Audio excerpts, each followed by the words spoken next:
Estamos de volta com mais um Conexões. Hoje o tema do programa é comunicação e direitos humanos. Para falar sobre este tema, estão aqui no estúdio o professor Eduardo Bittar, que é da Universidade de São Paulo, e também o professor Néstor Mancini, que é da Universidade Nacional de Quilmes, na Argentina. Bom, professor, com essas manifestações que aconteceram nesses últimos meses, a comunicação voltou a ser um tema de debate acirrado, assim também como a política. Começou a se falar muito das diferentes versões, da forma como a mídia fazia a cobertura dessas manifestações e também o surgimento de uma mídia aí que é considerada muito nova, a mídia ninja, as pessoas postando coisas na internet. Como é que o senhor avalia esse cenário? O senhor acredita que possa haver uma mudança contundente na forma de se fazer a comunicação e também no acesso das pessoas comuns aos veículos de comunicação? Bom, os movimentos de rua estão nos dizendo muitas coisas, né?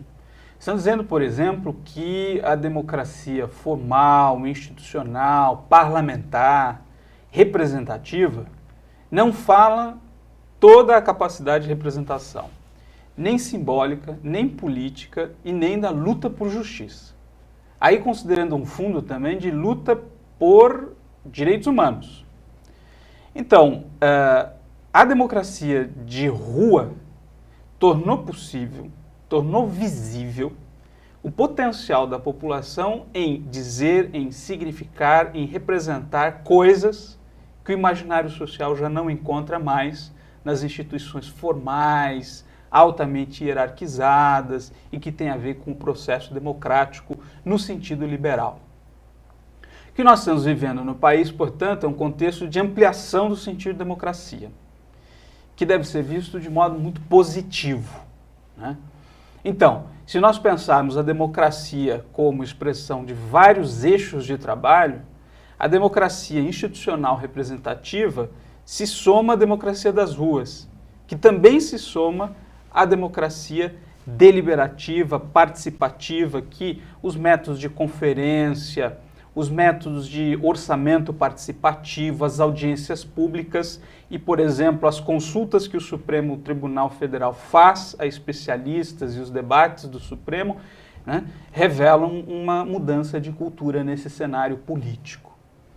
Mídia ninja e tantas outras formas de, aspas, cobertura dos eventos que estavam acontecendo, revelam também a capacidade de produzir informações por meios que também não passam pelo poder comunicativo institucionalizado. Mais uma vez, portanto, essas diversas formas plurais constroem significações e encontram eixos de expressão que escapam à coincidência entre poder comunicativo e poder econômico. Então, o monopólio do processo comunicativo é diluído como o monopólio do processo político é diluído. E o que os jovens estão dizendo na rua é exatamente a necessidade de outras formas de participação e inclusão no processo político e no processo comunicativo. Ouvir isso, construir em cima disso, trabalhar com isso é construir um novo modelo de sociedade.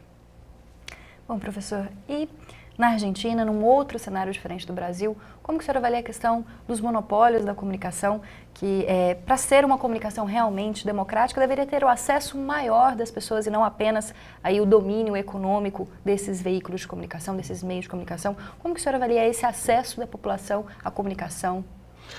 Yo marcaría como dos momentos, si es que lo pudiéramos presentar de esa manera.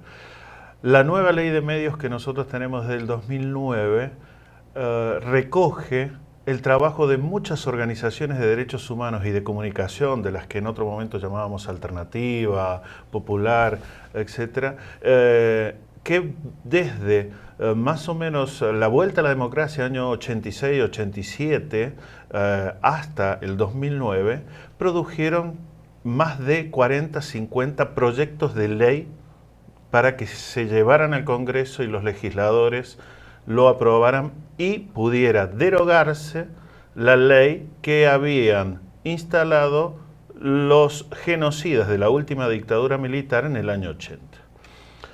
Esto es, hay todo un movimiento de lo que uno llama la comunicación comunitaria popular que hizo todo un trabajo que se definió en 21 puntos que fueron los que creo que con mucha habilidad política, pero también con mucho convencimiento de lo que se venía en discutir temas de hegemonía en vastos otros campos, lo recogió el gobierno de Néstor Kirchner en 2003 para adelante. Entonces empezó a darse todo un proceso de discusión en distintos puntos del país con audiencias públicas para que finalmente en el 2009 se terminara aprobando una nueva ley de medios. Nueva ley que estamos felices, más allá de el segundo momento que voy a mencionar ahora, porque también Frank Larry, el relator para la libertad de expresión de las Naciones Unidas, realmente ha dicho más de una vez que es una, tal vez en la letra, por lo menos, de las leyes más avanzadas que existe, no solamente en América Latina. Ahora bien, sabemos que entre el dicho, entre la letra y la práctica hay que hacer todo un proceso. Y en ese proceso nosotros estamos ahora con este segundo momento que tiene que ver con una disputa fuerte que hay contra el principal grupo monopólico. ¿Por qué? Porque el principal grupo monopólico se apoderó, por ejemplo, de todo el tema del papel en tiempo de la dictadura. Entonces era el que cerraba, como decimos, la canilla para que otros medios que pudieran competir no pudieran competir.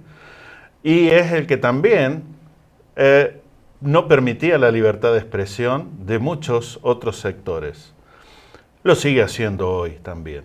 Lo sigue haciendo hoy cuando tiene casi 240 y pico de medios en todo el país frente a otros medios que tienen apenas un canal y que llegan de repente a algún sector de Buenos Aires, pero no a todo el país.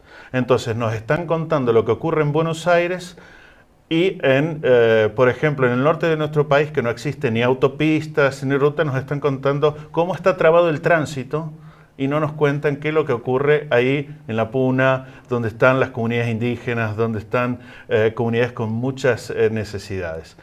Creemos que este, ahora sí, segundo momento tiene que ver con que esto ha provocado que el tema de la comunicación se instale en la agenda cotidiana de nuestras sociedades.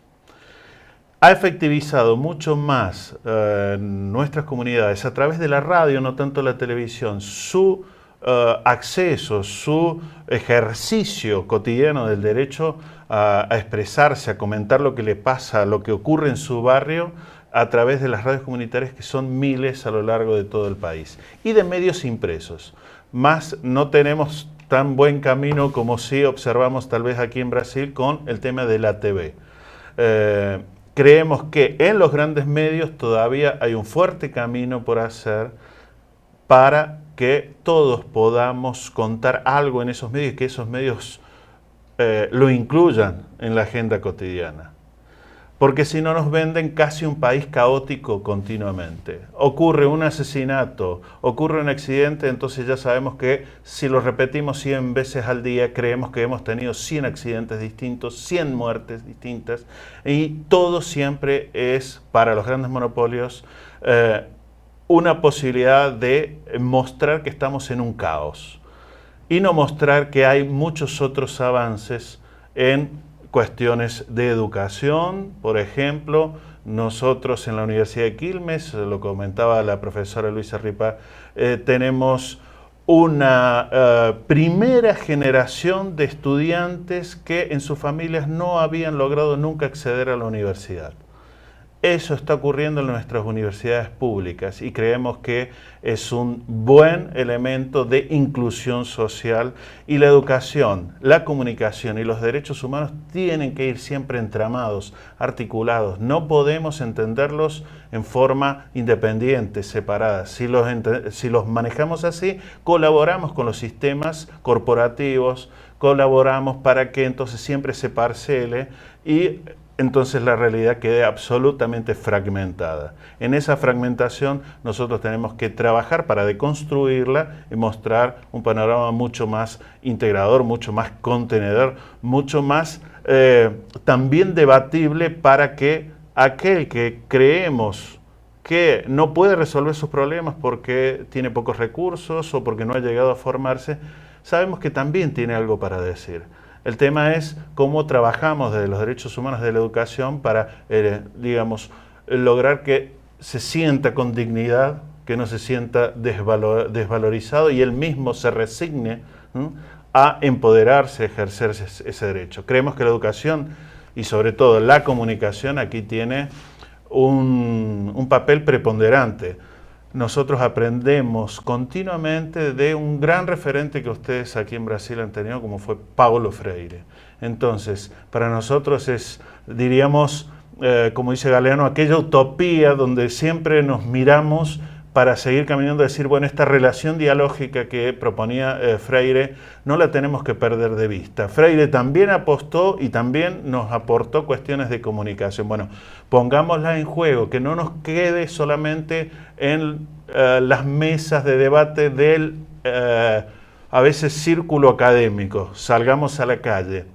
En ese marco, desde lo que es la educación superior, creemos que también estamos dando pasos con una universidad que cada vez se piensa más, y creo que también en América Latina está esta visión instalándose fuertemente, como integrada a su comunidad local. Ya no se puede pensar como una isla dentro de la comunidad, sino que tiene que interactuar continuamente, tomar las preocupaciones, los intereses y trabajarlos juntos para empoderar y sobre todo para incidir en una agenda que hasta ahora ha quedado siempre manejada por las grandes corporaciones y que además no nos habla más que de vez en cuando de, por ejemplo, tema de la equidad de género o tema de un lenguaje no sexista. Particularmente yo participo en una Asociación Mundial para las Comunicaciones Cristianas que se llama la UAC y cada 5 años hacemos un monitoreo mundial de medios. Y desde hace 15 años se viene realizando y vemos que lentamente algunos procesos se están revirtiendo, pero, por ejemplo, la mujer en la mayoría de los países del mundo sigue ocupando apenas un 27, 28% en los espacios de conducción, en los espacios de gestión de los medios, también en lo que se cuenta de la mujer respecto de un 70% que sigue ocupando el hombre. Entonces, ahí hay todo un trabajo que se viene haciendo y creemos que es muy importante que se colabore desde los espacios de la educación, desde nuestros roles profesionales, pero no tanto como iluminados, como a veces creo que caemos en pensar que tenemos, decimos allí en Argentina, la posta, es decir, la certeza, y creemos que tenemos que apostar a diría una venezolana, Felisa Tivitz, a un modelo de transformación, donde todos caminemos juntos. No dejemos solamente en manos de profesionales o en manos de dirigentes de gobierno la posibilidad de que el derecho a la comunicación, a la libertad de expresión, a la educación en derechos humanos quede solamente en uma mesa de negociação de interesses políticos. Bom, professor, no Brasil, falando especificamente da TV, que até o professor citou, a gente tem o problema das concessões e principalmente do domínio de grandes grupos econômicos e também de grupos religiosos sobre essas concessões que não são reavaliadas como deveriam, segundo a Constituição, e às vezes são usadas como moeda de troca. Como é que o senhor avalia a questão da televisão, que ainda é um dos veículos de maior alcance e também de maior visibilidade para a população brasileira? Eu vejo nisso um processo que envolve forças em disputa, né, com grandes interesses colocados, enfim, embaixo do processo, né, não explicitados. Então, trazer isso à consciência é fundamental para que, quando se fala num marco de comunicação democrática, nós de fato estejamos falando de meios abertos, plurais, participativos, que incluem os muitos e as muitas formas de comunicar, né? Então, rádios comunitárias são consideradas ilícitas e ilegítimas e são alvo de persecução criminal. Então, a criminalização dos meios alternativos é uma forma de repressão que confirma o lugar dos monopólios e faz com que esse extrato de discussão do processo de afirmação do direito de comunicar, do direito à comunicação e do processo de construção de uma comunicação democrática seja sempre muito castrado, limitado, restrito. Um outro aspecto importante é o papel que a educação em direitos humanos tem a desempenhar no ambiente da produção dos conteúdos, na medida em que, se os meios de comunicação modernos têm um papel fundamental a exercer, ele está ancorado na ideia do poder de difusão, da capilaridade, do alcance. Isso está no lar das pessoas, as pessoas estão no ônibus, estão com um radinho. A comunicação hoje integrada chegou aos celulares, eu posso assistir televisão através de meios móveis, ou seja, na sociedade da informação, cada vez mais, né, os conteúdos são importantes. Mas por que há conteúdos privilegiados e há conteúdos marginais? Nós temos tanto a saber sobre memória, verdade e justiça, nós temos tanto a construir sobre meio ambiente e consciência ambiental, nós temos tanto a discutir sobre o acesso à cidadania e a exclusão das pessoas que vivem na pobreza, que vivem na marginalidade, que vivem na invisibilidade. Nós temos problemas gravíssimos a serem enfrentados no país. Tráfico de pessoas, exploração sexual de mulheres, exploração sexual de menores. E incrível, no século XXI nós temos trabalho escravo de imigrante colocado em questão, e essas pautas, elas se aparecem com uma relevância muito pontual em TVs educativas, em certos programas de rádio muito en passant. Esse é um momento da cidadania, Minuto Cidadania. Então, o que parece ser uma luta comum, né, e o Nestor insistiu muito nisso, né, em diversos aspectos da fala, em dizer que os direitos humanos precisam estar mais presentes, né, na própria produção de conteúdo. Por quê? Porque mesmo uma pessoa que não tenha chegado à escola vai saber que o seu direito existe.